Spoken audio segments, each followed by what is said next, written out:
সুদ খুব মজা লাগে না? তো সুদ নিয়ে কিছু কথা আমরা শুনবো, রাজি আছেন তো? সবাই রাজি? সুদের সাথে ইসলামের কোন সম্পর্ক? জোরে বলেন, সম্পর্ক। সুদ আছে যেখানে মুমিন যাবে না। সুদ হচ্ছে পুঁজিবাদী অর্থনীতির হাতিয়ার। দমন নিপীড়নের মূল মাধ্যম হচ্ছে সুদ। এই সুদের কারণে যারা ধনী এরা শুধু ধনী হতে থাকে, আর যারা গরিব শুধু গরিবই হতে থাকে। ইসলাম চায় না যে রাস্তার এক পাশে পাঁচতলা আর এক পাশে থাকবে গাছতলা। চিল্লায় কোন ঠিক কিনা? ইসলাম চায় কায়লা ইয়াকুনা দুলাতান বাইনাল আগনিয়াই মিনকুম, সম্পদ যাতে ধনীদের হাতে কুক্ষিগত হয়ে না থাকে, সম্পদের তারল্য যাতে সবার হাতে পৌঁছে যায়। এজন্য ইসলাম সুদকে করেছে হারাম আর ব্যবসাকে করেছে হালাল। চিল্লায় পড়েন আল্লাহু আকবার।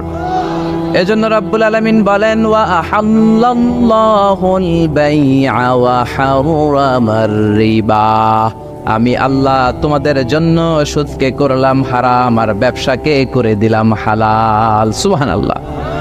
ব্যবসাকে হালাল করেছে কে? আর সুদকে হারাম করেছে কে?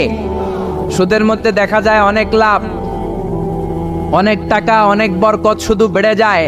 আল্লাহ বলে তোমাদের দৃষ্টিতে টাকা বেড়ে যায়, আমি আল্লাহর কাছে বাড়ে না।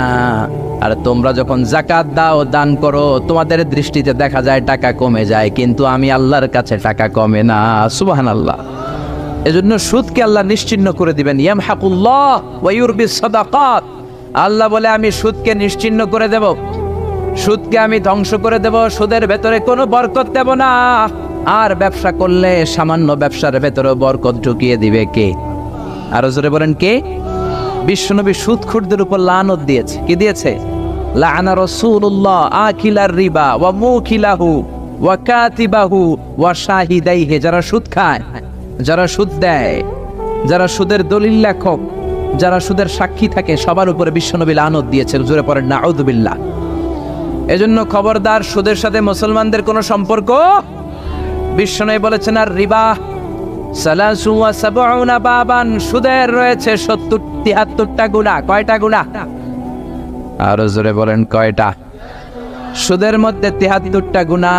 আইসারুহা আইয়ান কাহার রাজুল উম্মা, 73টা গুনার মধ্যে সবচাইতে ছোট্ট গুনাহ হলো নিজের মায়ের সাথে জিনা করা। 73টা গুনাহ, আর সবচেয়ে ছোট গুনাহ হচ্ছে আইয়ান কাহার রাজুল উম্মা, ব্যক্তি তার মায়ের সাথে জিনা করবে। এটা যদি সবচেয়ে ছোট্ট গুনাহ হয়, তাহলে বড় গুনার অবস্থা কি? বড় গুনাহটা কি জানার দরকার আছে না নাই? আল্লাহ সেটাও বলে দিলেন, ফাআযানু বিহারবিম মিনাল্লাহি ওয়া রাসূলিহি, সুদের সবচেয়ে ছোট গুনাহ মায়ের সাথে জিনা করা, আর সুদের সবচেয়ে বড় গুনাহ আল্লাহর সাথে যুদ্ধ করা। করবেন নি? পারা যাবে না আল্লাহর সাথে যুদ্ধে? সে আল্লাহ কবে থেকে ক্ষমতায় বসা? এখন তো আল্লাহ বুড়া হয়ে গেছে। হ্যাঁ, আল্লাহর ক্ষমতা কি আগের মতো আছে? জোরে বলেন আছে? এজন্য সুদের সবচেয়ে ছোট গুনাহ মায়ের সাথে জিনা, সবচেয়ে বড় গুনাহ কার সাথে? যুদ্ধ। আরো জোরে বলেন। এজন্য বিশ্বনবী বলতেন, ইজতানিবু আসসাবাল মুবিকাত, 7টা ঈমান বিধ্বংসী, আমল বিধ্বংসী কাজ থেকে তোমরা বেঁচে থাকবা। 1 নম্বরে হলো শিরক, আল্লাহর সাথে শিরক করবা না। 2 নম্বরে হলো মাতা পিতার সাথে অবাধ্যতা করা। 3 নম্বরে জাদু দেখানো, জাদু টুনা করা। 4 নম্বরে অন্যায় ভাবে কাউরে হত্যা করা। 5 নম্বরে এতিমের সম্পদ খাওয়া। 6 নম্বরে কোনো নারীকে অন্যায় ভাবে জিনার অপবাদ দেওয়া। 7 নম্বরে সুদ খাওয়া। কি খাওয়া? এই 7টা কাজ করলে আপনার ঈমানটাকে ধ্বংস করে দিবে কে? চিল্লায় বলেন কে? এজন্য দুনিয়াতে যারা সুদ খায় তাদের সম্পদে কোনো বরকত নাই, তাদের শুধু রোগ আর রোগ, টেনশন আর টেনশন। আছে না নাই? আবার বিশ্বনবী বললেন, যারা সুদ খায় তাদের 3টা শাস্তি। কয়টা? আরো জোরে বলেন কয়টা? 1 নম্বরে কিয়ামতের দিন, আল্লাযীনা ইয়াকুলুনার রিবা লা ইয়াকুমুনা ইল্লা কামা ইয়াকুমুল্লাযী ইয়াতাখাব্বাতুহুশ শাইতানু মিনাল মাস। সুদের 1 নম্বর শাস্তি, কিয়ামতের দিন সুদখোর যখন কবর থেকে উঠবে, রব্বুল আলামিন তাকে জিনে ধরা রোগীর মতো, পাগলের মতো উঠায় দিবে। সুদখোর কবর থেকে উঠে ভূতে ধরা রোগীর মতো, জিনে ধরা রোগীর মতো, পাগলের মতো লাফাতে লাফাতে উঠবে। তারে দেখে কিয়ামতের ময়দানের সবাই বুঝবে লোকটা হলো সুদখোর। কি খোর? আরো জোরে বলেন। এটা হচ্ছে 1 নম্বর শাস্তি। 2 নম্বর শাস্তি বিশ্বনবী বললেন, আমি স্বপ্নে দেখলাম কিছু লোকের পেট হচ্ছে বিশাল বড় ঘরের মতো, আর ওই পেটের ভেতরে দেখলাম ভয়ঙ্কর বিষাক্ত সাপ। জিব্রাইল রে বললাম, ও জিব্রাইল, মান হাউলা, এরা কারা? বিশ্বনবী বললেন, হাউলাই আকালাতুর রিবা, এরা হলো আপনার উম্মতের মধ্য থেকে যারা সুদ খেয়েছে, ওই সুদখোর লোকগুলা। পড়েন না আউযুবিল্লাহ। 3 নাম্বার শাস্তি। বিশ্বনবী বলেন, যে রাতে আমাকে মেরাজে নেওয়া হলো, রাআইতু লাইলাতা উসরিয়া বি, মেরাজের রাতে আমি দেখলাম রক্তের একটা নদী, ওই নদীর উপর কিছু লোক সাঁতার কাটে। কিসের নদী দেখছেন কোনদিন? রক্তের নদী আমরা কোনদিন দেখেছি? রক্তের একটা নদীর ভেতরে কিছু লোক সাঁতার কাটে। সাঁতার কাটতে কাটতে বাঁচার জন্য যখন পারে আসতে চায়, তীরে আসতে চায়, কিছু ফেরেশতারা অনেক বড় বড় পাথরের খণ্ড নিয়ে বসা, তীরের দিকে আসতে চাইলে প্রচন্ড জোরে পাথর নিক্ষেপ করে তার চেহারার দিকে। পাথরের আঘাতে ওই লোকটার চেহারা ছিন্ন বিচ্ছিন্ন হয়ে যায়। লোকটা চিৎকার করতে করতে আবার রক্তের নদীর মাঝখানে চলে যায়। আবার তীরে আসতে চাইলে আবার পাথর আছে না নাই? জোরে বলেন। বিশ্বনবী বললেন, মান হাউলা ইয়া জিবরিল, ও জিব্রাইল, এরা কারা? বিশ্বনবী বললেন, এরা হলো আপনার সুদখোর উম্মত। এরা কারা? এজন্য সুদ খাওয়া যাবে? জোরে বলেন, সুদ খাওয়া যাবে? খবরদার, সুদ খাওয়া যাবে না। সুদের বিপরীতে আমরা ব্যবসা করব। ব্যবসায় বরকত দিয়েছে কে? বিশ্বনবী বললেন, রিজিককে আল্লাহ 10 ভাগ করেছেন, তার 1 ভাগ দিয়েছেন পৃথিবীর অন্যান্য পেশার ভেতরে, আর 9 ভাগ দিয়ে দিয়েছেন ব্যবসার ভেতরে। সুবহানাল্লাহ। রিজিকের 9 ভাগ থাকে ব্যবসার ভেতরে, এজন্য সুদ খাওয়া যাবে না। সুদের সাথে ইসলামের কোনো সম্পর্ক। আমরা ব্যবসা করব। আপনি মুশারাকা সিস্টেমে, মুদারাবা সিস্টেমে, আপনি মুরাবাহা সিস্টেমে ব্যবসা করেন, ওই ব্যবসায় বরকত দিবে কে? জোরে বলেন, কে? সুদ হারাম এ কারণে, কারণ টাকার ভেতর থেকে টাকা আসে না। আপনি 1 লক্ষ টাকার একটা বান্ডিল আপনার আলমারির ভেতরে আজকে রাখলেন, 1 বছর পরে খোলার পরে এটা কি 1,10,000 টাকা হবে?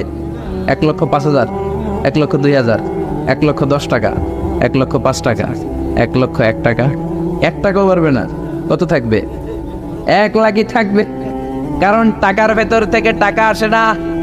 টাকার ভেতর থেকে টাকা আসে যখন ওই টাকার সাথে শ্রম যুক্ত হয়, যখন টাকার সাথে কষ্ট যুক্ত হয়, যখন টাকার সাথে মেধা যুক্ত হয়। ঠিক কি না? তো আপনি টাকা দিয়ে কেমন করে টাকার ভেতর থেকে টাকা নেন? এটা হারাম। হয়তো আপনাকে ব্যবসা অংশগ্রহণ করতে হবে, লাভ লস দুইটাতে অংশগ্রহণ করতে হবে, রিস্কও থাকবে। আপনি ব্যবসায় টাকা দিয়ে শুধু লাভ নিলেন, লস নিলেন না, এটাই সুদ। ঠিক কি না? আপনার লাভও নিতে হবে, লস নিতে হবে, ঝুঁকিও নিতে হবে। এইটার নাম হলো ব্যবসা। হয় আপনি ব্যবসা করবেন, তা না হলে আপনি কর্জে হাসানা দিবেন। কি দিবেন? কর্জে হাসানা দিলে ওই ব্যক্তির মর্যাদা বাড়িয়ে দেয় কে? চিল্লায় বলেন, কে? 3 সিস্টেমে ব্যবসা করবেন। কয় সিস্টেমে? সবাই বলেন, আরো জোরে বলেন। 1 নাম্বার হচ্ছে মুশারাকা সিস্টেম। মুশারাকা, পার্টনারশিপ। আমি আপনি শেয়ার, 3-4 জন মিলে শেয়ার, আমার টাকা আপনার টাকা, আর দুজনে মিলে ব্যবসা করব। আমার যদি ধরেন 4 লক্ষ টাকা হয়, আপনার যদি 6 লক্ষ টাকা হয়, তাহলে যেই লাভ হবে তার 60% নেবেন আপনি, 40% নেব আমি। লসও যদি হয় 60% আপনার উপর, 40% আমার উপর। এই ব্যবসাকে বৈধ করেছে কে? আরো জোরে বলেন না। 2 নম্বরে হচ্ছে আল মুদারাবা। মুদারাবাও বৈধ। মুদারাবা মানে হচ্ছে আপনার টাকা আমার শ্রম। আল্লাহ আমার কোনো টাকা দেয় না, আমি মিসকিন, আমি ফকির, আমি দেব শ্রম, আপনি দিবেন টাকা। কত পার্সেন্ট লাভ হলে কে কতটা নিব এটা আমরা ভাগ করে নিব। কিন্তু লস হলে আমার কোনো লস নাই, কারণ আমার শ্রম আপনার টাকা, আমি যে খাটছি এটাই তো আমার লস। ঠিক কিনা? কথা বলেন। আর টাকা যেহেতু আপনার, পুরো লস নেবেন আপনি। এই সিস্টেমও ব্যবসা যায়। 3 নাম্বার হচ্ছে আল মুরাবাহা। বুঝার চেষ্টা করেন। আমার ঘরে ফ্রিজ নাই, ফ্রিজের দাম 1 লক্ষ টাকা। কয় লাখ টাকা? আপনি আমারে বাজার থেকে 1 লক্ষ টাকা দিয়ে একটা ফ্রিজ কিনে আমার কাছে 1,20,000 টাকা বিক্রি করবেন। এটা আমি কিস্তিতে দিব আপনারে, 6 মাসের কিস্তিতে দিব। আপনার লাভ হচ্ছে আপনি 1 লক্ষ টাকা দিয়ে কিনে 1,20,000 বিক্রি করছেন, 20,000 লাভ। আর আমার লাভ হচ্ছে আমার কাছে কোনো টাকা নাই, আমি ফ্রিজের মালিক হয়ে গেলাম, কিস্তিতে দিয়ে 6 মাস পরে আমি টাকাও পূর্ণ করে দিলাম। এটাকে বলে মুরাবাহা। শাহজালাল ইসলামী ব্যাংক, আল রাফা ইসলামী bank, Bangladesh Islamic bank limited, এই 3টার সিস্টেমে আপনাদের সাথে বিজনেস করে। আল মুদারাবা, আল মুশারাকা, আল মুরাবাহা। যেই সিস্টেমে আপনি করেন না কেন, এগুলোর কবুল করে নেবে কে? কিন্তু এগুলো না করে 100 টাকার বান্ডিল দিয়ে বললেন এই নাও 100 টাকার বান্ডিল, এখানে 10,000 টাকা আছে, সুদে লাগালাম, মাসে দিবে 1,000। কয় হাজার? আরো জোরে বলেন। এখন মাস শেষে 1000 দিতে পারে না, ওইটার উপর আবার বাড়তে শুরু করলো। আল্লাহ বলে লা তাকুলু আর রিবা আদাআফাম মুদাআফা, খবরদার চক্রবৃদ্ধি হারে সুদ খেও না, মাহাজনী সুদ খেও না। কার কথা? আরো জোরে বলেন, কথাটা কার? মাহাজনী সুদ খাওয়া যাবে না, চক্রবৃদ্ধি হারে সুদ খাওয়া যাবে না। তাহলে ব্যাংকের সুদ খাওয়া তো যাবে না? ব্যাংকের সুদ খাওয়া যাবে না, ব্যাংকের সুদও হারাম, আর চক্রবৃদ্ধি হারে মাহাজনী সুদ, এটা অনেক ভয়ঙ্কর হারাম। গ্রামে গঞ্জে এরকম আছে না? নেই? 10,000 টাকায় মাসে 1000 টাকা সুদ। কথা কন, কথা কন, কথা কন। আছে, এখন দিতে পারে না, সুদ আবার বেড়ে যায়। এখন 2000 হয়ে গেছে, এরপরের মাসেও দিতে পারে না, 3000 হয়ে যায়। এরপরে কে আসলটা দেয়া লাগবে না, তুই সুদ চালা। কি চালা? সুদ চালাইতে চালাইতে বাড়ি নাই, ভিটা নাই, জমি নাই, টিউবওয়েল নাই, পরনের লুঙ্গিও নাই। আছে না নাই? এটার বলে মহাজনী সুদ, এটার বলে চক্রবৃদ্ধি হারে সুদ। এই সুদ খাওয়া যাবে না। এজন্য সুদ আপনি খেলে এই সুদের এই সম্পদের ভেতরে কোনো বরকত নাই, এটাকে ধ্বংস করে দিবে কে?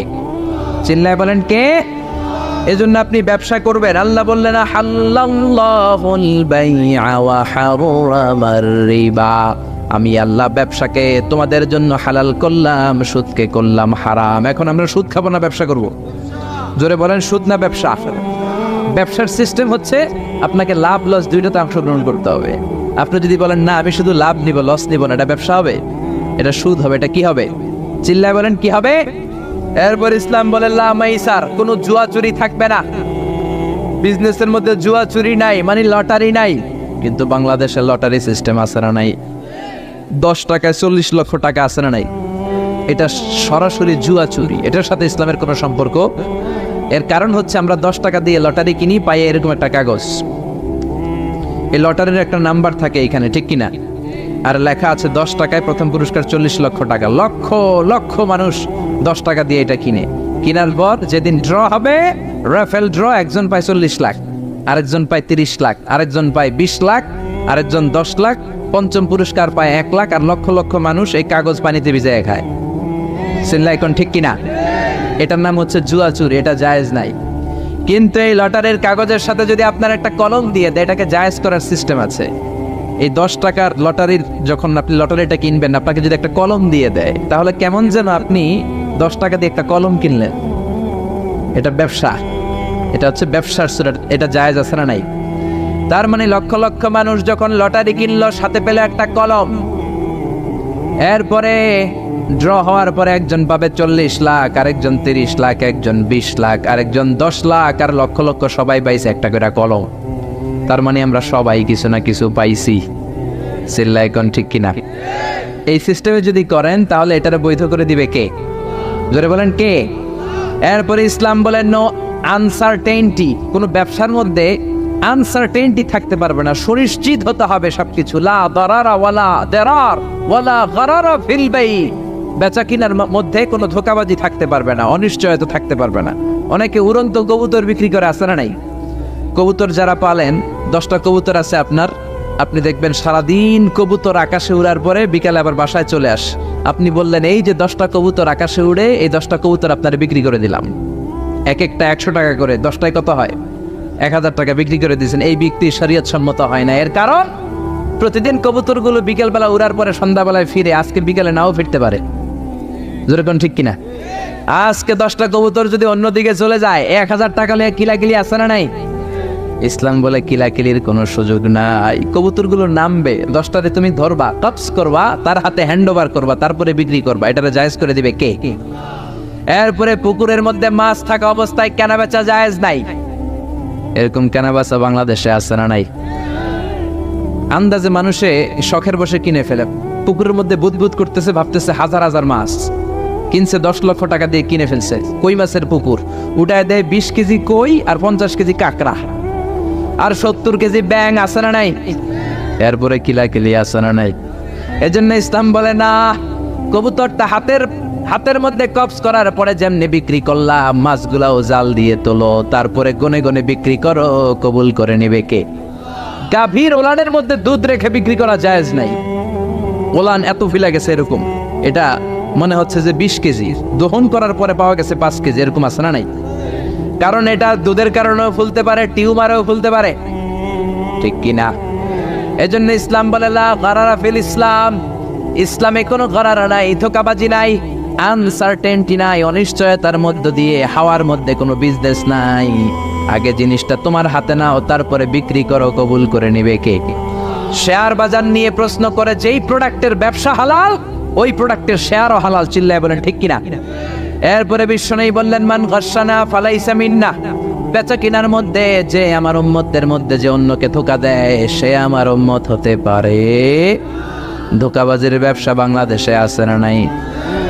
ফলের দোকানে গেলে দেখবেন চকচকে যেই সাইডটা ওই সাইডটা ক্রেতার দিকে রাখে, পচা জায়গাটা নিচের দিকে রাখে, এরকম ব্যবসায়ী আছে না নাই? বিশ্বনবী মদিনার বাজারে গমের দোকান পরিদর্শন করতে গেলেন, যে দেখলেন গমের স্তূপ, বিশ্বনবী গমের ভেতরে হাত ঢুকায়া দিলেন।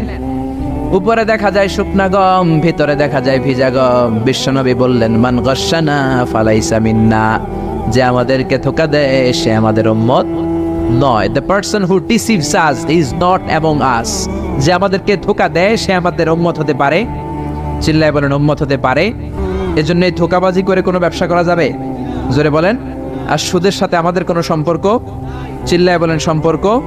সুদকে ধ্বংস করে দিবে কে? আর ব্যবসায় বরকত ঢুকিয়ে দিবে কে? বরকতে বিশ্বাস করেন তো? বিশ্বাস করেন? অল্পের ভেতরেও বরকত হতে পারে, 1000 কোটি টাকার মধ্যেও বরকত নাও থাকতে পারে, চিল্লায় বলেন ঠিক কিনা?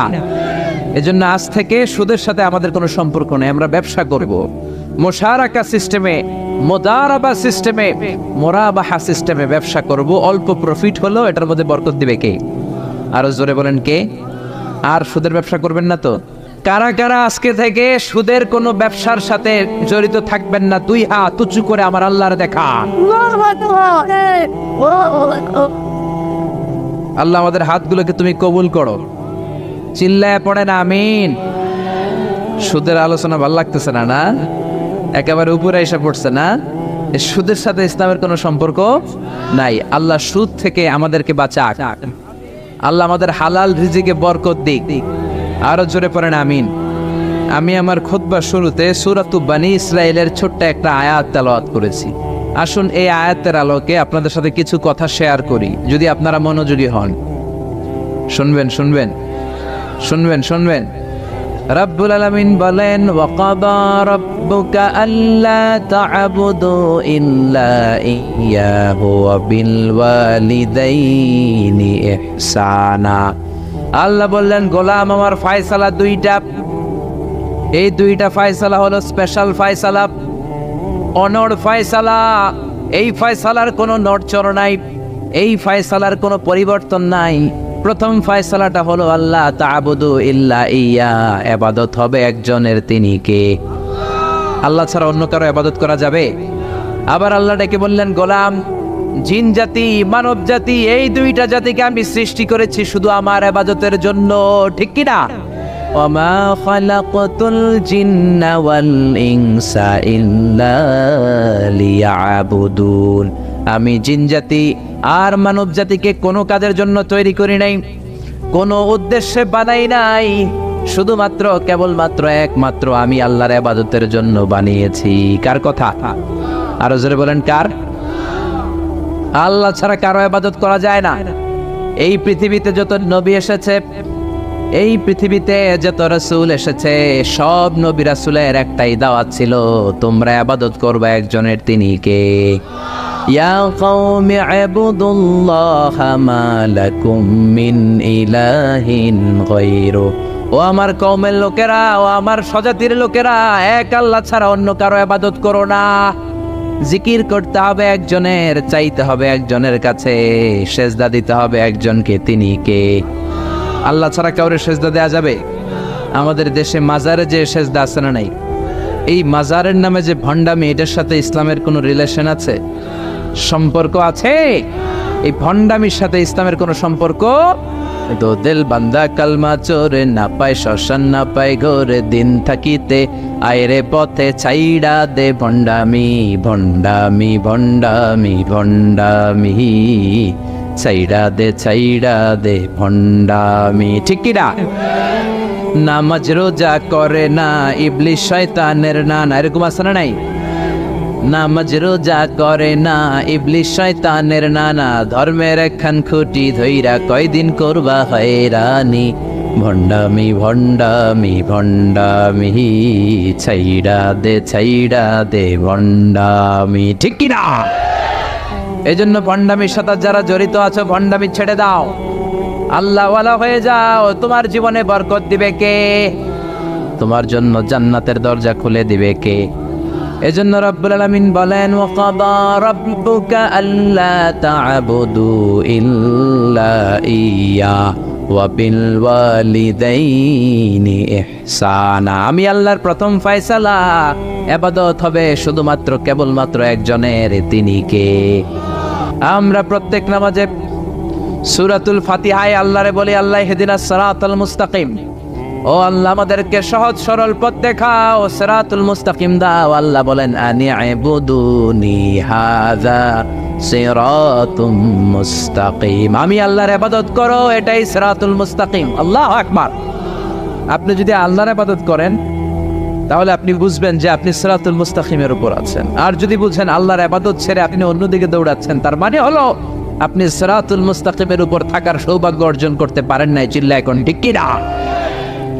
এজন্য আল্লাহ বললেন, আল্লাহর ফয়সালা কয়টা? আরো জোরে বলেন, কয়টা? এক নাম্বার ফয়সালা, ইবাদত হবে শুধু একজনের, তিনি কে? এই ফয়সালার সাথে সবাই একমত? দ্বিমত কেউ নাই? কেউ নাই? দু একজন থাকতে পারে, কেউ নাই। আল্লাহ বললেন, আমার প্রথম ফয়সালা, ইবাদত হবে শুধু আমি আল্লাহর। দুই নাম্বার ফয়সালা, ওয়া বিল ওয়ালিদাইনি ইহসানা, ইহসান হবে মাতা পিতার সাথে, মানে ভালো আচরণ হবে মাতা পিতার সাথে। বুঝা গেল, ইবাদত হবে আল্লাহর, ইহসান হবে মাতা পিতার। আল্লাহর সাথে, আল্লাহর জন্য আপনি ইবাদত করবেন, আর মাতা পিতার প্রতি আপনি ইহসান করবেন। ইহসান মানে সদাচরণ, ইহসান মানে খেদমত, ইহসান মানে তাদের জন্য খরচ করা, ইহসান মানে আপনার সব সম্পদ তাদের পায়ের সামনে, আপনার সব ক্ষমতা তাদের পায়ের সামনে বিলিয়ে দেয়া, বিছিয়ে দেয়া। চিল্লায় এখন ঠিক কিনা? এজন্য আল্লাহ বললেন, আমার দুই নাম্বার ফয়সালা, ওয়া বিল ওয়ালিদাইনি ইহসানা, মাতা পিতার সাথে ইহসান করবা। আমরা বললাম, আল্লাহ আপনার জন্য ইবাদত হবে, এটা আমরা বুঝলাম, মাতা পিতার সাথে ইহসান কেমন করে হবে এটা আমরা বুঝলাম না।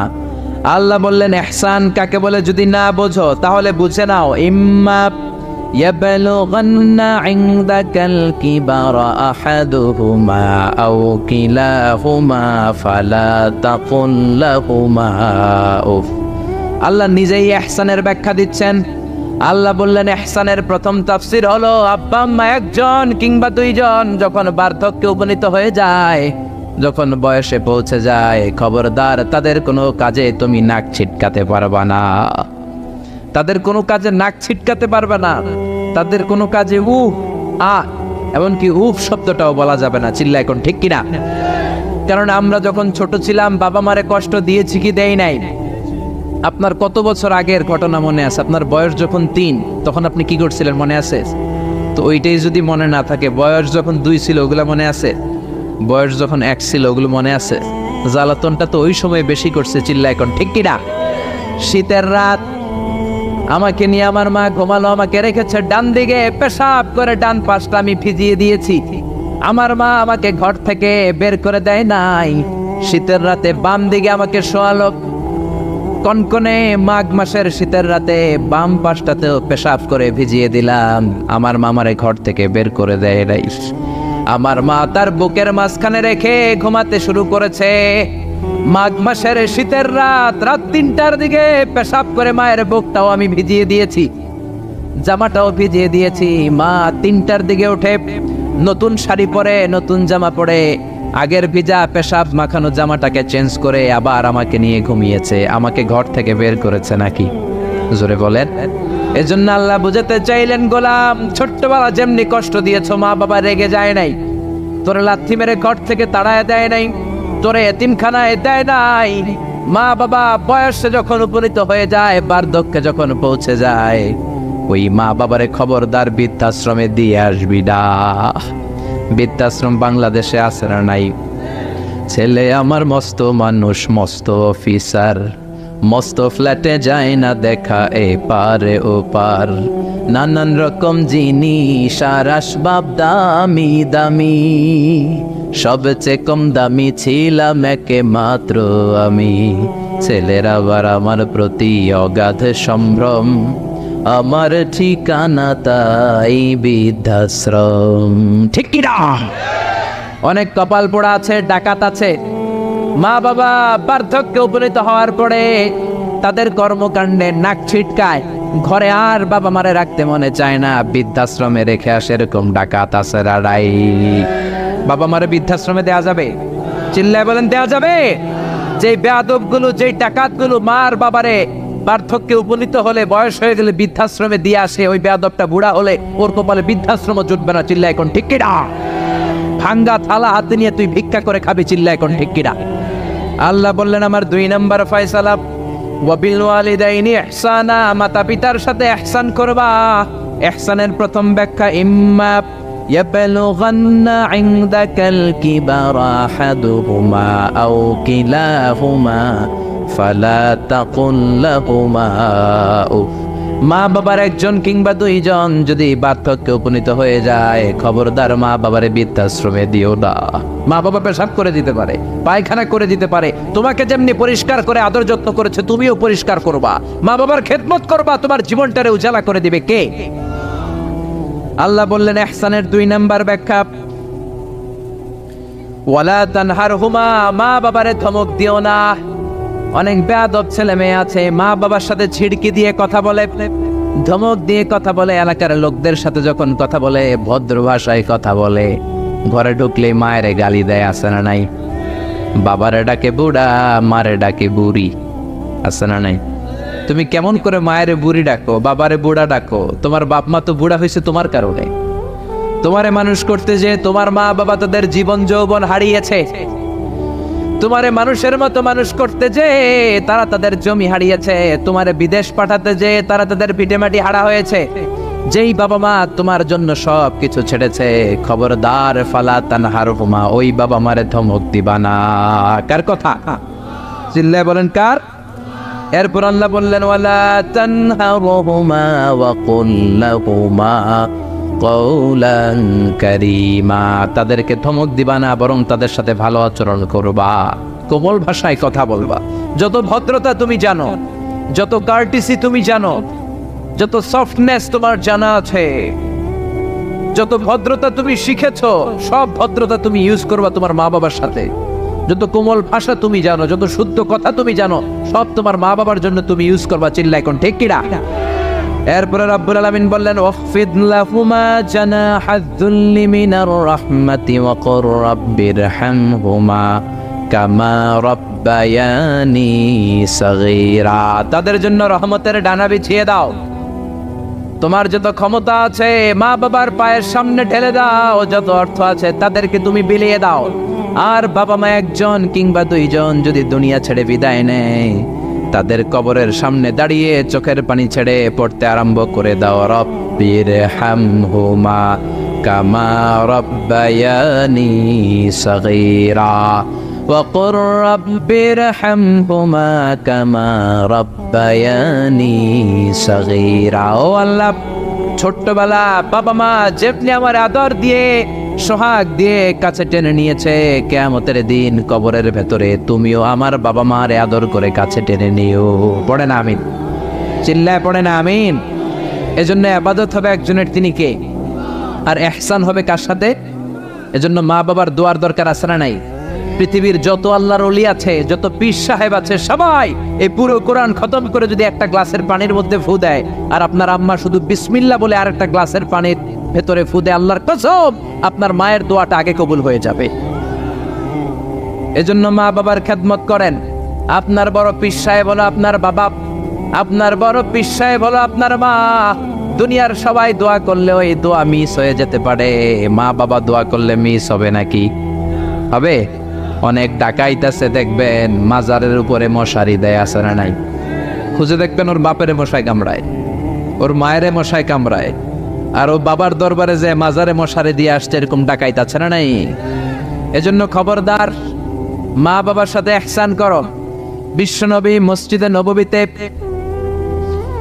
মিম্বারের এক তলার মধ্যে পা রাখলেন, আওয়াজ করে বললেন আমিন। দ্বিতীয় তলার ভেতরে পা রাখলেন, আওয়াজ করে বললেন আমিন।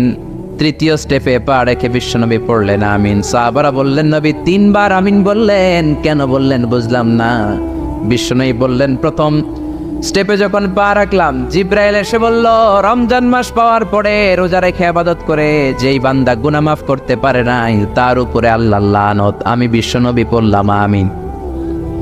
দ্বিতীয় স্টেপে পা রাখলাম, জিব্রাইল বলল মাতা পিতা পাওয়ার পরে যারা মাতা পিতার খেদমত করে নিজের জীবনের গুনাহ ঝরাতে পারে নাই, জান্নাত কামাতে পারে নাই, তাদের উপর আল্লাহর লানত। আমি বিশ্বনবী বললাম আমিন। 3 নাম্বার স্টেপে বিশ্বনবী বললেন আমার নাম শোনার পরে আমার যে উম্মাত আমার উপর দরুদ পড়ল না তাদের উপর আল্লাহর লানত। আমি বললাম আমিন। পড়েন সাল্লাল্লাহু আলাইহি ওয়াসাল্লাম, চিৎকার করে পড়েন সাল্লাল্লাহু। এজন্য মাতা পিতার খেদমতের দরকার আছে না নাই? গোটা বিশ্বটা একদিকে, মায়ের দোয়া আরেকদিকে, চিল্লায় বলেন ঠিক কিনা? আপনি বুলেট মারলে বুলেট মিস হতে পারে, ড্রোন হামলা করলে মিস হতে পারে, মায়ের দোয়া মিস হবে? জোরে বলেন মিস হবে? এক সাহাবী বলল নবী আইয়ুল আমালে আফদাল, সবচেয়ে সেরা আমল কোনটা? বিশ্বনবী বললেন সবচেয়ে সেরা আমল হলো আসসালাতু ফি ওয়াক্তিহা, সময় মতো নামাজ পড়া। 2 নম্বরে বললেন বিররুল ওয়ালিদাইন, মাতা পিতার খেদমত করা। 3 নম্বরে বললেন আল জিহাদু ফি সাবিলিল্লাহ, আল্লাহর রাস্তায় জিহাদ করা। তার মানে পৃথিবীর শ্রেষ্ঠতম 3টা আমলের মধ্যে মাতা পিতার খেদমতের আমলটাও আছে রাডাই।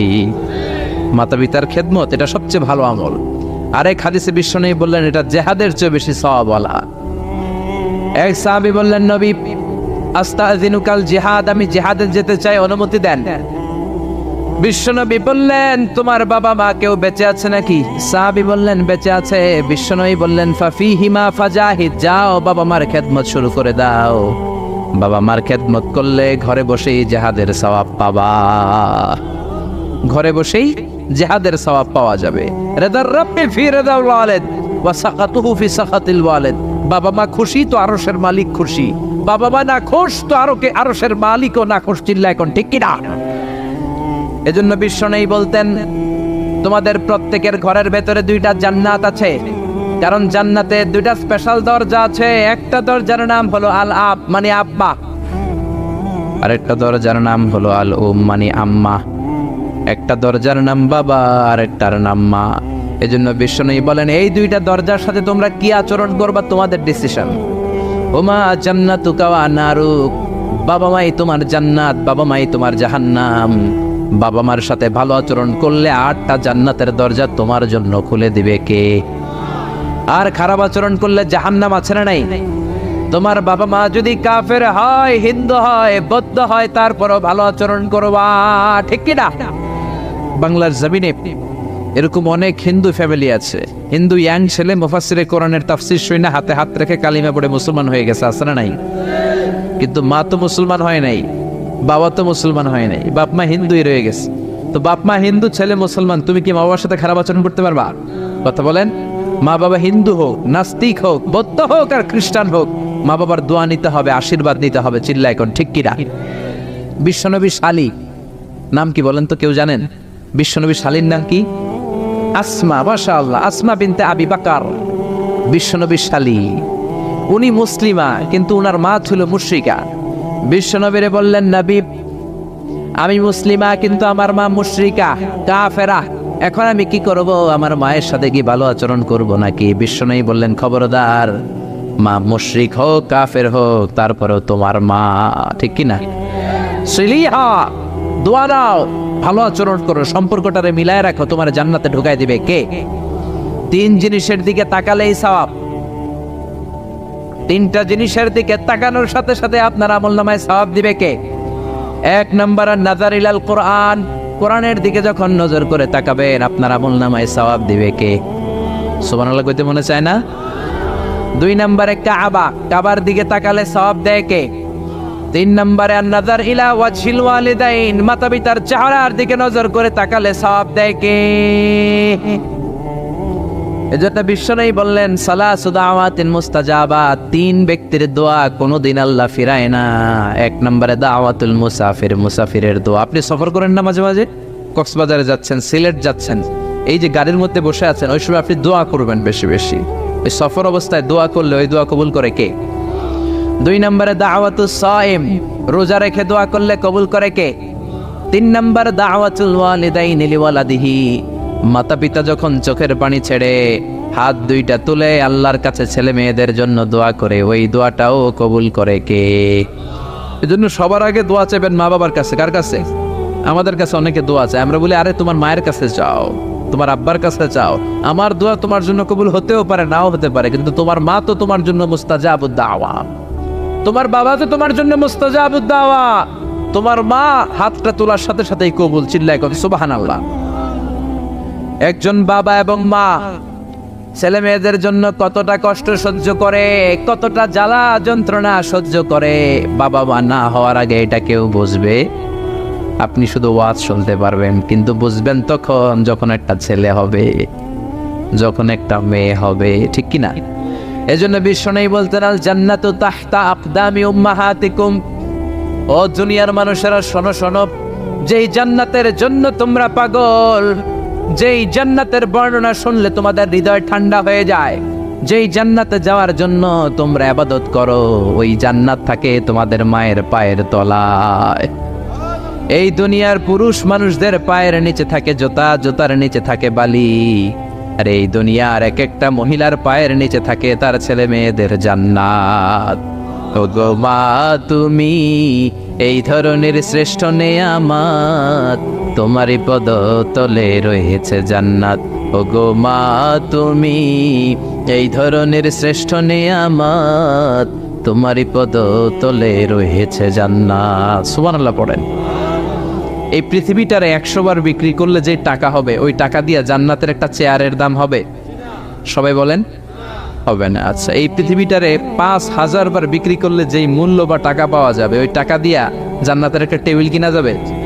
আর যেই 8টা জান্নাত মায়ের পায়ের নিচে পড়ে আছে, ওই পা দুইটার দাম আল্লাহর কাছে বেশি না কম? জোরে বলেন বেশি না কম? এই জন্য এক সাহাবী বললেন, নবী মান আহাক্কু বিহুসনি সাহাবাতি ইয়া রাসূলুল্লাহ, এই দুনিয়ায় এত মানুষ, এত বন্ধু, এত সাহাবী, এত লোক, কার সাথে ভালো আচরণ করব? বিশ্বনবী বললেন উম্মুকা, তোমার মায়ের সাথে। সুম্মা মান, তারপরে কার সাথে? তোমার মায়ের সাথে। তারপরে কার সাথে? তোমার মায়ের সাথে। 3 বার। আর এক হাদিসে আছে 4 বার বললেন তোমার মায়ের সাথে, 5ম বার বললেন তোমার পিতার সাথে। সুবহানাল্লাহ। মায়ের মর্যাদা 4 গুণ বেশি। কয় গুণ? এর কারণ আল্লাহ কোরআনে বলে দিলেন সূরা লোকমানে, হামালাতহু উম্মুহু। মায়ের মর্যাদা এত বেশি হওয়ার কারণ হলো, বাবা তোমারে পেটে ধরে নাই, পেটে ধরেছে কে? ওয়াহানানা আলা ওয়াহান, 10 মাস 10 দিন বাবা কষ্ট সহ্য করে নাই, করেছে কে? ওয়াফিসালুহু ফি আমাইন, 2 বছর বাবা তোমারে দুধ খাওয়ায় নাই, দুধ খাওয়ালো কে? কত লিটার দুধ, কত গ্যালন দুধ, কত কেজি দুধ মায়ের বুক থেকে আপনি খেয়ে খেয়ে সাবার করছেন 2 বছরে, কোনো হিসাব আছে? জোরে বলেন। বিশ্বনবী বললেন লাউ কাতাআতা জিলদাক, তোমার চামড়াটা কেটে কেটে রোদে শুকিয়েও যদি মায়ের 2 পায়ের 2টা জুতা বানিয়ে দাও, ছোট্টবেলায় 1 ঢোক দুধ যে তুমি খেয়েছো, সেই 1 ঢোক দুধের শোধ আদায় হবে নাকি?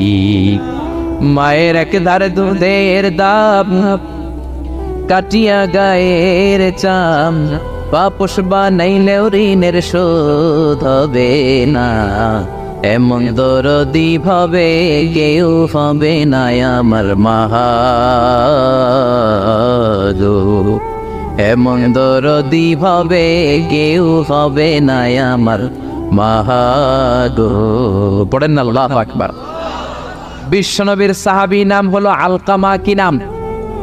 সবাই বলেন কি নাম? আলকামা বিশ্বনবীর সাহাবী। ইন্তেকালের আগে আলকামার জিহ্বা দিয়ে কালেমা বেরোয় না। 3 দিন যাবত বিছানায় পড়ে আছে, মুমূর্ষ, মরে যাবে, কিন্তু জিহ্বা দিয়ে কালেমা বেরোয় না। বিশ্বনবী বলেছেন লাকিনু মাউতাকুম লা ইলাহা ইল্লাল্লাহ, তোমরা মরণের আগে তোমাদের মুমূর্ষ রোগী মৃতদের সামনে লা ইলাহার তালকিন দাও। যখন দেখবেন আপনার চাচার রুহুটা বের হয়ে যাচ্ছে, দাদার রুহুটা বের হয়ে যাচ্ছে, বাবার রুহু বের হয়ে যাচ্ছে, তার শিওরের সামনে, কানের সামনে বসে পড়তে আরম্ভ করবেন, লা ইলাহা লা ইলাহা ইল্লাল্লাহু মুহাম্মাদুর রাসূলুল্লাহ সাল্লাল্লাহু। কিন্তু বলবেন না এই কালেমা পড়ো, কালেমা পড়ো, কালেমা পড়েন, কালেমা পড়েন, এগুলো বলবেন, শুধু তালকিন দিবেন। ওটা থেকেই উনি বুঝবেন, কারণ মৃত্যুর একটা কষ্ট আছে না নাই? মৃত্যুর যন্ত্রণায় সে অস্থির, আপনি জোরাজুরি করতেছেন কালেমা পড়, সে যদি বলে না পড়বো না, ঝামেলা আছে না নাই? এজন্য কানের সামনে শুধু তালকিন দিবেন। বিশ্বনবী বললেন, লাকিনু মাউতাকুম লা ইলাহা ইল্লাল্লাহ, তোমাদের মৃতদের সামনে, মুমূর্ষদের কানের সামনে শুধু লা ইলাহা পড়বা। ওনার বিবি, ওনার আত্মীয়রা আলকামা নামক সাহাবীর কানের সামনে লা ইলাহা পড়ে 3 দিন ধরে কালেমা বের হয় না। কখন যেন মরে যায়, বিশ্বনবীর কাছে পাঠানো হলো। বিশ্বনবী সুহাইব আর বেলাল 2 জন সাহাবীকে পাঠালেন, তারা যেও কালেমার তালকিন দিল, কিন্তু মুখ দিয়ে কালেমা বের হয় না। বিশ্বনবী আলকামার বিবিরে ডেকে পাঠালো, ও বিবি, আলকামার বিবি, তোমার স্বামী কেমন ছিল? বলে, আমার স্বামী অনেক বড় আল্লাহর ওলি ছিল, নামাজ ছাড়তো না, তেলাওয়াত ছাড়তো না, জিকির ছাড়তো না। বিশ্বনবী বললেন, আলকামার বাবা মা কেউ বেঁচে আছে নাকি? বিবি বলে, আলকামার মা বেঁচে আছেন, ডাকো। আলকামার মা আসার পরে বিশ্বনবী বললেন, আপনার ছেলে কেমন ছিল? নামাজ পড়তো নাকি, রোজা করতো নাকি, জিকির করতো নাকি? আলকামার মা বলে, সবই করতো। আপনার সাথে কেমন আচরণ করতো? এটা বলার পরে মা আর কথা বলে না, শুধু চোখের পানি ছাড়ে। আলকামার মা বলে, নবী, আলকামার ব্যাপারে আমার মনে অনেক দুঃখ, কোনোদিন আমার কথা শুনে নাই, শুধু বিবির কথা শুনতো, বউরে প্রাধান্য দিত, আমার যত্ন নিত না, আমার কথা বেশি শুনতো না, এজন্য আমার মনে আলকামার ব্যাপারে অনেক জ্বালা। বিশ্বনবী বললেন, আপনার ছেলেরে মাফ করে দেন। রাগের চোটে আলকামার মা বলে, না, আমি মাফ করব না। বিশ্বনবী বললেন, ও সাহাবারা, লাকড়ি আনো, আগুন জ্বালাও, আলকামারে আমরা আগুনের উপর নিক্ষেপ করব। আগুন জ্বালানো হলো, সব সাহাবারা আলকামাকে ধরে আগুনের মধ্যে ফেলবে। ইন দ্য মিন টাইম দুঃখিনী মা বিশ্বনবীর পায়ের সামনে এসে বলে, ও নবী, আমার কলিজার টুকরাটারে আগুনে ফেলবেন না। ও নবী, আমার মনে আর কোনো জ্বালা নাই, আমার মনে আর কোনো দুঃখ নাই, আলকামা তো আমার নার ছেড়া ধন। 10 মাস 10 দিন আমার পেটে ছিল, আমার দেহ থেকে নিউট্রিশন নিয়ে, খাদ্য পুষ্টি নিয়ে আলকামা বড় হয়েছে। বেয়াদবি করেছে, কি হয়েছে? আমি আলকামারে মাফ করে দিলাম গো নবী। আলকামার মা, আলকামার শিওরের সামনে দাঁড়িয়ে যখন মাফ করার ঘোষণা দিয়েছে, বিশ্বনবী সাক্ষী, সাহাবারা দাঁড়িয়ে আছে। আলকামা চিৎকার করে পড়তে আরম্ভ করলো, লা ইলাহা ইল্লাল্লাহু মুহাম্মাদুর রাসূলুল্লাহ সাল্লাল্লাহু আলাইহি ওয়াসাল্লাম। আল কালিমা তাইয়্যিবা চিৎকার করে পড়ার সাথে সাথে তার রূহ কবজ হয়ে গেল। চিল্লায় পড়েন, আল্লাহু আকবার। এজন্য মায়ের দোয়া বড় দোয়া, বাবার দোয়া বড় দোয়া। মা বাবা দোয়া করলেও কবুল, বদদোয়া করলেও কবুল। মা বাবার শুধু যদি দোয়াটাই কবুল হতো তাহলে টেনশন নাই, দোয়া করে না তো কি হয়েছে। কিন্তু বদদোয়া করলেও কবুল করে নেয় কে? দোয়া করলেও কবুল, বদদোয়া করলেও। সৈয়দনা ইব্রাহিম আলাইহিস সালাম সৈয়দনা ইসমাঈল আর হাজরাকে, আরবিতে নাম হলো হাজার, রেখে গেলেন মক্কায়। ওনার বিবি হাজরা ইন্তেকাল করলো, ছোট্ট দুধের শিশু ওনার পায়ের ধাক্কায় জামজামের পানি বের হলো, বড় হতে লাগলেন। শৈশব পেরিয়ে কৈশোর, কৈশোর পেরিয়ে যৌবন, তাগড়া যুবক। তখন জুরহুম নামক একটা কওমের একটা মেয়েকে তিনি বিয়ে করলেন। বিয়ে করে সুখের সংসার শুরু করলেন আল্লাহর আদেশে। অনেক পরে সৈয়দনা ইব্রাহিম তার কলিজার টুকরা ইসমাইলের বাড়িতে বেড়াতে গেল। কার বাড়িতে? কে গেল বেড়াতে? সৈয়দনা ইব্রাহিম বেড়াতে গেলেন। যাওয়ার পরে দেখে সৈয়দনা ইসমাইল ঘরে নাই। দরজার বাইরে থেকে সালাম দিলেন, আসসালামু আলাইকুম। এটা কিন্তু প্রামাণ্য বর্ণনা দিচ্ছে আমি বুখারী থেকে, বুখারীর বর্ণনা, এটা গল্প না। দরজার বাইরে থেকে সালাম দিলেন, আসসালামু আলাইকুম। ভেতর থেকে কর্কশ গলায়, ঝাঁঝালো কণ্ঠে, কণ্ঠের মধ্যে কোনো মায়া নাই, দয়া নাই, এরকম একটা কণ্ঠের মেয়ে উত্তর করে বলল, ওয়া আলাইকুমুস সালাম। সৈয়দনা ইব্রাহিম জিজ্ঞেস করলো, কাইফা হালুকিয়া উম্মি, ও মা তুমি কেমন আছো? মেয়ে কয়, বেশি ভালো না। সংসার কেমন চলে? সুবিধার না? খাওয়া দাওয়া ঠিক মতো হয়নি না? কিচ্ছু হয় না? আমনে কেডা? সাইয়েদনা ইব্রাহিম বলে, আমি কে তোমার জানার দরকার নাই। ইদা জা যাওজুকি মিনাল গাবা, স্বামী যখন তোমার বন থেকে শিকার করে ফিরবে, ফাকরাই আলাইহিস সালাম, তোমার স্বামীরে আমার পক্ষ থেকে একটা সালাম দিবা। ও মুরিহিয়া ইয়াগাইরা আতাবাতা বাবিহি, বলবা ঘরের দরজার চৌকাঠটা যেন পাল্টে ফেলে। সাইয়েদনা ইব্রাহিম চলে গেলেন। বিকেলবেলা জঙ্গল থেকে শিকার করে সাইয়েদনা ইসমাইল ঘরে ফিরলেন। ঘরে ফেরার পর বিবি বলে, একটা বুড়া আইছিল। বুড়া কে আইছিল? সাইয়েদনা ইসমাইল বলে, বুড়া? বুড়া মানুষ আবার আমার ঘরে আসবে কেন? কেন আসছে? আপনারে সালাম দিছে। ওয়ালাইকুম আসসালাম। আর কি বলছে? বলেছে আপনি যেন ঘরের দরজার চৌকাঠ পাল্টে ফেলেন। ও মিয়া, চোর বোঝে চোরের সিগন্যাল, পুলিশ বোঝে পুলিশের সিগন্যাল, নবী বোঝে নবীর সিগন্যাল, ঠিক কিনা? সাইয়েদনা ইসমাইল তো বুঝে ফেললেন, কিরে ঘরের দরজার চৌকাঠ পাল্টে ফেলো, এরকম রূপক কথা, মেটাফরিক্যাল ইঙ্গিত দুনিয়ার সাধারণ মানুষ দিতে পারে না। চিৎকার দিয়ে বিবিরে বললেন, ও কপাল পুড়ি, তুই কি করলি? নিজের কপাল পুড়লি, নিজের কপালে নিজে কোরাল দিলি। যেই লোকটারে বুড়া বুড়া বলে সম্বোধন করলি, ওই লোকটার কেউ নয়, আমার জন্মদাতা পিতা, এই জামানার সবচেয়ে বড় পয়গম্বর ইব্রাহিম খলিল। আমার বাবা যে সিগন্যাল দিয়েছে, এটা তো গ্রিন সিগন্যাল না, এটা রেড সিগন্যাল। তার মানে তোর তালাক দিতে বলেছে, get out, get out, divorce, তালাক দিয়ে দিলাম, যা।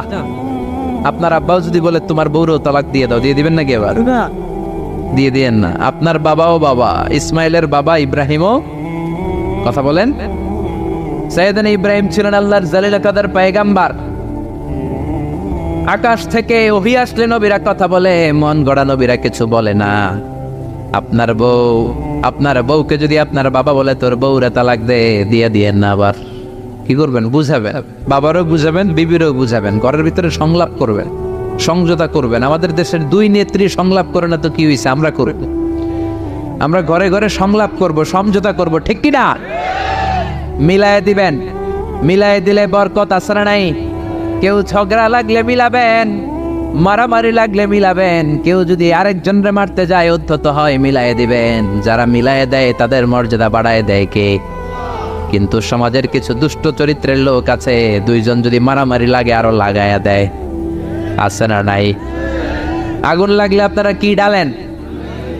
অনেকে তেল ডালে, আছে না নাই? এখন আগুন লাগলে কি তেল ডালবেন না পানি ডালবেন? মিলায়ে দিবেন। বউরেও বুঝাবেন, বাবারও বুঝাবেন, দুইজনরে বুঝায় আস্তে ধীরে আগাবেন। তালাক তো অনেক পরের কথা। ইসলামের দেয়া অনুশাসন যদি আমরা মেনে চলি, কোনোভাবেই তালাক হবে না। স্বামীকে আল্লাহ কিছু দায় দায়িত্ব দিয়েছেন, স্ত্রীকে আল্লাহ কিছু দায় দায়িত্ব দিয়েছেন। এই দুইটা দায়িত্ব যে কত গুরু দায়িত্ব, গোটা বিশ্বব্যাপী এই দায়িত্বের মধ্য দিয়ে বিশ্বটা চলে। পৃথিবীর প্রথম স্বামী ছিলেন সাইয়েদনা আদম, পৃথিবীর প্রথম বউ ছিল হাওয়া। সেখান থেকে স্বামী স্ত্রীর এই জীবন আছে না নাই? স্বামী আর স্ত্রী বানায় যেজন মিস্ত্রি, সে বড় আজব কারিগর, ঠিক কিনা? স্বামী আর স্ত্রী বানায় যেজন মিস্ত্রি, সে বড় জটিল কারিগর। এজন্য এই সম্পর্কটা বড় ভয়ঙ্কর সম্পর্ক, এটাকে মিলিয়ে রাখতে হবে। তালাকের সিস্টেম হচ্ছে, প্রথমে আপনি ফাইদুহুন্না, কোরআন বলে আপনি প্রথমে স্ত্রীকে ওয়াজ করবেন। ঝগড়া হলে কি করবেন? ঘরে ওয়াজ নাই, আছে মারামারি আর কিলাগিলি। ওয়াজ করবেন, ওয়াজেও কাজ হচ্ছে না, বুঝানোর চেষ্টা করবেন, বুঝে না। এরপর আল্লাহ বললেন, ওয়াহজুরুহুন্না ফিল মাদাজি', বিছানা আলাদা করে দাও, তুমি এক রুমে ঘুমাবা, তোমার বিবিরে দিবা আরেক রুম। কিছুদিন বিচ্ছেদ চললে ওই বিবির অন্তরে ভালোবাসা তৈরি করে দিবে কে? সুবহানাল্লাহ পড়েন। এখন ওয়াজ করলেন, বুঝাইলেন, বুঝে না। বিছানা আলাদা করলেন, তাও শোনে না। এবার ওয়াদরিবুহুন্না, কোরআন বলল বউরে শাসন করো। অনেকে বলে বউরে পিটাও, না, পিটানোর কথা বলে নাই। ওয়াদরিবুহুন্না মানে তাদেরকে শাসাও, শাসন করো। মুফাসসিররা এটার তাফসীর করতে যে হয়রান হয়েছে যে কি দিয়ে পিটাবে। কোন মুফাসসির কয় খেজুরের ছোট্ট ডালা দিয়ে এরকম বাড়ি মারবে, আর বলবে ভালো কথা কই হনস না কেন। অনেকে বলবে, অনেক মুফাসসির বলেছে মেসওয়াক দিয়ে বাড়ি মারবে। তোমার এত বোঝাই বুঝো না কেন? দুইটা ছেলে মেয়ে হয়েছে আমাদের, এত সুন্দর সংসার, হানিমুন করেছিলাম কক্সবাজারে, স্মৃতিগুলো কি তোমার মনে পড়ে না? তুমি আমার কৈতরি, তুমি আমার টুনটুনি, তুমি আমার সোনামণি, এগুলোকে বুঝাবেন। এরপরও মানে না। অনেক মুফাসসির কইছে বালিশ দিয়া পিটাইবেন, কোল বালিশ দিয়া, যাতে হাত পা না ভাঙে। ওয়াদরিবুহুন্না, অনেক ডাকাইতেছে লাড়ি দিয়া পিটায়, আছে না নাই? ইসলাম বলে না না বনিব না, না হলে প্রথম স্টেপ ওয়াজ করো, বুঝাও। 2 নম্বরে বিছানা আলাদা করে দাও, তারপরেও মানে না। 3 নম্বরে ওয়াত্রিবু হুন্না, মানে শাসন করো, যার যেরকম দরকার ওইরকম শাসন করবেন, তাতেও হয় না। তারপরে ফাবা আসু হাকামাম মিন আহলিহি হাকামাম মিন আহলিহা, এই 3টা স্টেপেও কাজ হয় না। আপনার মুরব্বিদের ডাকবেন, সালিস, মেয়ের পক্ষের মুরব্বিদের ডাকবেন, 2 পক্ষের বেআইনরা মিলে মিলছিল করে দেওয়ার চেষ্টা করবে, তাতেও কাজ হয় না। 4টা স্টেপ শেষ, 5ম স্টেপ হলো তালাক। আর আমরা দইরেই কই 3 তালাক, আছে না নাই? ওমরে ফারুকের জামানায় এক লোক তার বউরে দিছে 100 তালাক, রাগের চোটে। এরকম ডাকাইত আমাদের দেশে আছে না নাই? এখন বিবি এসে বলে, ও ওমরে ফারুক 100 তালাক দিয়েছে আমার স্বামী, কি করব? সৈয়দনা ওমরে ফারুক বলে, তোর ডাকাইত স্বামীটা কোথায়? কয় এই জায়গায়। কিরে কয় তালাক দিছিস? কয় 100টা। দিবি 3টা, 100টা দিলি কেন? কয় রাগের মাথায় দিছে। কয় দাঁড়া তোর বিচার করতেছে, 3 তালাকে তোর বউ তালাক, বাকি 97 তালাক তোর পিঠে পড়বে। সুবহানাল্লাহ কইতে মন চায় না? এজন্য এই হচ্ছে তালাকের সিস্টেম। কতগুলো স্টেপ আপনি পার হলেন, তারপরেও আপনি একসাথে 3 তালাক দিবেন না। ইসলামের তালাককে 2 ভাগে ভাগ করা হয়েছে, একটা আত-তালাক আস-সুন্নি আর একটা তালাক আল-বিদআই। তালাক আস-সুন্নি মানে সুন্নতি তালাক, আর তালাক আল-বিদআই মানে বেদাতি তালাক। বেদাতি তালাক হচ্ছে রাগের মাথায় 3 তালাক, 14 তালাক, 22 তালাক। কিন্তু তালাক সুন্নি, সুন্নাত সম্মত তালাক হচ্ছে আপনার বিবি যখন পবিত্র, মানে যখন পিরিয়ড হচ্ছে না, ওরকম একটা পবিত্র সময় তারে আপনি তালাক দিবেন। 1 মাসের সময় আছে, একটা তালাক দিবেন, 1 মাসের ডিউরেশন, এর মধ্যে বিবির আবার নিয়ে আসতে পারবেন, কোনো সমস্যা নাই। সুবহানাল্লাহ পড়েন। 1 মাস পরেও মানে না, এরপরে দিবেন 2য় মাসের 2য় তালাক, তার মানে আরো 1 মাস, মোট কয় মাস? 2 মাস পরেও মিলমিশ হয় না, তারপরে 3য় মাসে তালাক দিলেন। এই 3 তালাক দেওয়ার পরে বিবি আবাদুল আবাদ আপনার জন্য হারাম হয়ে গেল। কত সুন্দর স্টেপ মেনটেন করে কত দূরে তালাক, আর আমরা দইরেই কই তালাক। এজন্য খবরদার। সৈয়দনা ইসমাইল বললেন, কপাল পুড়লি তুই, যারে বুড়া বলে গালি দিলি আসলে বুড়া নয়, এই লোকটাই আমার বাবা ইব্রাহিম খলিল। আমার বাবা বলেছে তোরে তালাক দিতে, গেট আউট, গেট আউট। তালাক দিয়ে দিলাম তোরে, যা ভাগ। বউ শেষ, নতুন বিয়ে করলো, নতুন সুখের সংসার। 3 বছর পর সৈয়দনা ইব্রাহিম আবার ছেলের বাড়িতে বেড়াতে আসলেন। আজকেও সৈয়দনা ইসমাইল ঘরে নাই। সৈয়দনা ইব্রাহিম আজকে সালাম দিলেন, আসসালামু আলাইক। সৈয়দনা ইব্রাহিম সালাম দিলেন। আজকে ঘরের ভেতর থেকে জাদুমাখা কণ্ঠে, মধুমাখা কণ্ঠে, সুরেলা কণ্ঠে একটা মেয়ে বলল, ওয়া আলাইকুমুস সালাম। সৈয়দনা ইব্রাহিম বললেন, কাইফা হালুকি ইয়া উম্মি মা, কেমন আছো? মেয়েটা বলে, আলহামদুলিল্লাহ আলা কুল্লি হাল, সব সময় আলহামদুলিল্লাহ। সব সময় কি? তোমাদের জীবন যাপন কেমন চলে? খুব ভালো চলে।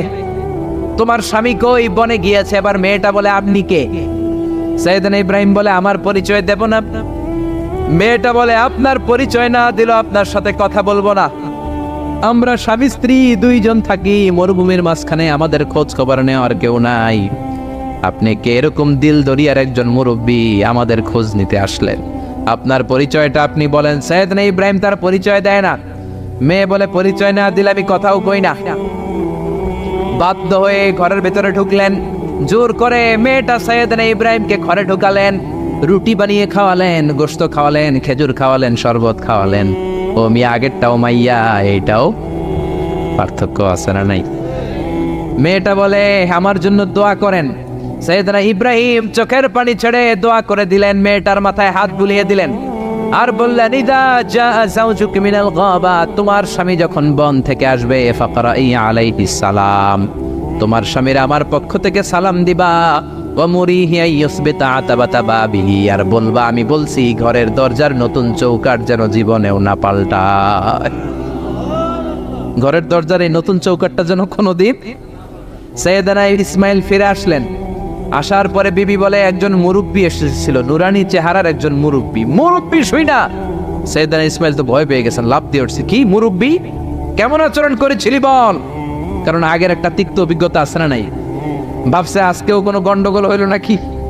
বিবি বলে, না আপনি রাখবেন না, আপনি চিন্তিত হবেন না, আমি অনেক আপ্যায়ন করেছি, অনেক সাদর সম্ভাষণ দিয়েছি, উনিও আমার মাথায় হাত বুলিয়ে চোখের পানি ছেড়ে ছেড়ে আমার জন্য দোয়া করেছে, আর আপনার সালাম বলেছে, আর আপনাকে বলতে বলেছে ঘরের দরজার নতুন চৌকাটটা যেন জীবনেও কোনো দিন না পাল্টা। সৈয়দনা ইসমাইল আল্লাহু আকবার বলে চিৎকার করে উঠলেন, বিবিকে বুকে জড়িয়ে ধরলেন, বললেন, ও বিবি, তুই তো গোল্ডেন এ প্লাস। তুই কি? তুই তো গোল্ডেন এ প্লাস, তুই তো 100-তে 100 পাইলি। তোর কপালটা নুরানি হয়ে গেল, উজালা হয়ে গেল। যেই বয়স্ক লোকটা এসে এই কথাটা বলেছে, বয়স্ক লোকটার কেউ না, তোর শ্বশুর, আমার বাবা ইব্রাহিম খলিল। আর যেই কথা বলেছে, এই কথাটার মানে হলো তোরে যেন আমি তালাক না দেই, তোর হাতটা যে আমি ধরলাম, এই হাত ধরেই যেন তোরে নিয়ে জান্নাতে ঢুকে যায়। আল্লাহু আকবার। এজন্য বাবার দোয়া, মায়ের দোয়া যার জীবনের মধ্যে আছে, তার জীবনে কোনো ভয় আছে নাকি?